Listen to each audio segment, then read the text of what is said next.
Rose a quitté son village il y a 15 ans, en quête d'une vie meilleure. Ils sont nombreux, comme elle, à tenter leur chance en ville, là où les opportunités existent. Mais Rose habite dans un bidonville. Ses possibilités d'emploi et d'accès aux services publics sont très limitées. Pour elle et sa famille, une croissance économique inclusive signifie un emploi productif, un logement abordable et de bonnes infrastructures. Au cours des 25 prochaines années, la population urbaine en Afrique va doubler pour atteindre 1 milliard d'habitants en 2040. Si les pays d'Afrique veulent réussir leur urbanisation, ils doivent agir maintenant.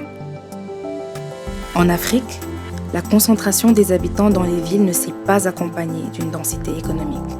Globalement, les villes africaines ont en commun 3 caractéristiques qui nuisent au développement urbain. Elles sont surpeuplées, mal desservies et donc onéreuses.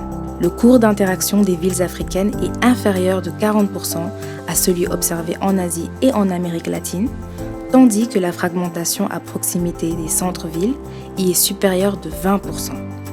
En outre, les agglomérations sont 29% plus chères que celles des pays à niveau de revenus similaires.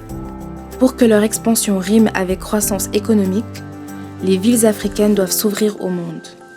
Elles doivent se spécialiser dans l'industrie manufacturière et produire davantage de biens et de services qu'elles pourront exporter sur les marchés régionaux et internationaux.